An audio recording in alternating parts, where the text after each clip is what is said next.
So if you're making the transition from taking on side jobs to starting your own legit business, one of the most important things you'll have to do early on is open up a business bank account in order to protect your personal finances. In 2023, my partners and I opened up our own physical therapy practice on the Upper West Side right here in Manhattan. We spent a bunch of time researching the best ways to manage the finances, and so in this video, I'm gonna explain to you everything you need to know about business bank accounts. That way, you'll be one step closer to your small business taking off.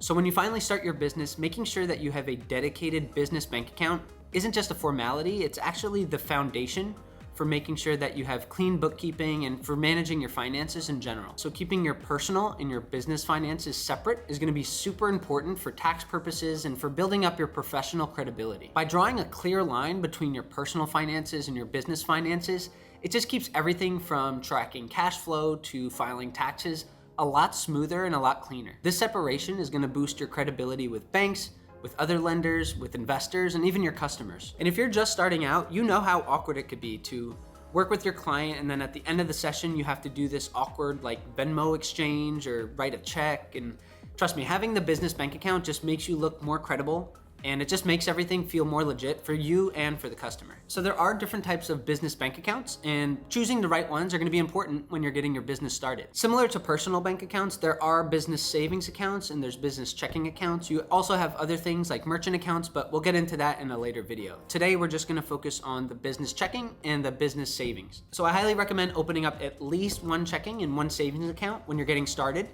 Each one is gonna play a distinct role, but an important role in how your business handles money. So for example, your checking account is gonna be perfect for day-to-day expenses like paying bills, ordering supplies, paying other expenses.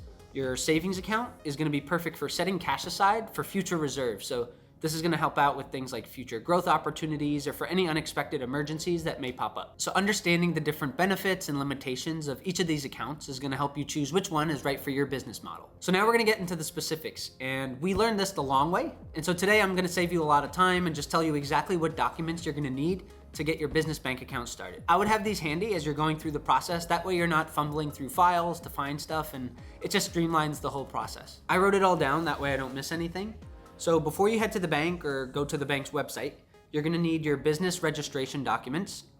You're gonna need your EIN or your employer identification number. You're gonna need personal identification, so like your social security number, and a proof of your business address. And so those four things are gonna be the main things you'll need to open up your business bank accounts. And trust me, having these documents ready to go is gonna speed up the process and just save you a bunch of headaches. So another key part of the process is gonna be understanding the bank fees, the terms, and the benefits of each one of these accounts. And trust me, when you're getting your small business off the ground, every dollar is gonna count. And so these fees may not seem like a lot, but they add up over time. So when you're evaluating which bank you wanna go with, whether it's in person or online, you're gonna wanna look at a few things. You're gonna wanna look at monthly fees, you're gonna wanna look at transaction limits, the minimum balance requirements, and any other hidden costs that might sneak up on you. All these factors are gonna influence how you manage your cash flow day to day. When you're going through this process, I highly recommend looking at multiple banks. I would at least look at 3 to 4 and choose one that has competitive rates and also fits the unique business needs that you have. And so honestly, I recommend looking at multiple banks. I would look at no less than 3 to 4. And when you're going through this process, choose a bank that not only has competitive rates, but also fits the unique needs of your business. So for example, I mentioned transaction limits before. And in our business, we charge a lot of our patients a copay every single day. And so that's a lot of transactions. And we needed to make sure that our business checking account didn't have any transaction limits that would limit the amount of copays that we would be able to charge, because obviously that would be a big hindrance to our business. Oh, and another thing, when you're doing your research on these business bank accounts, you're gonna notice that there's a lot of online only banks. And so that's another thing you're gonna have to take into account. If you're someone who feels more comfortable having a physical location that you could go into, obviously the online option may not be for you. And so I'm not trying to sway you one way versus the other. I would say that if you're like us and you're a brick and mortar business, having local branch support is actually a big asset. Banks with local branches can offer you a little bit more than the typical banking services, in my opinion. I think because they're within the community, if you have a nuanced question or a nuanced situation that you have to deal with, They sort of understand the needs of the community and can just give you more tailored advice.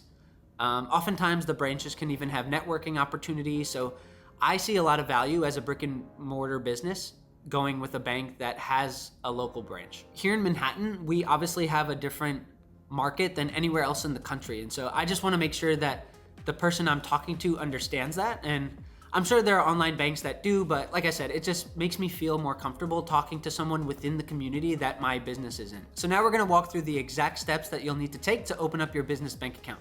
If you're doing this in person, I would dedicate, I don't know, maybe half a day to going to the local branch.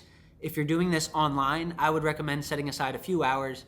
It definitely won't take that long, but I just like to set aside time for these things. And so when we were going through this process for the first time, it kind of took us a while because we didn't really know what we were doing. And so I'm just gonna take everything that we learned and narrow it down into 5 steps. Step 1, you're gonna research your local banks, your national banks, and just compare the different types of business bank accounts that they each offer. And I highly recommend researching at least 3 to 4 different banks. Step 2, you're gonna gather all the necessary documents that you'll need to go through the process smoothly.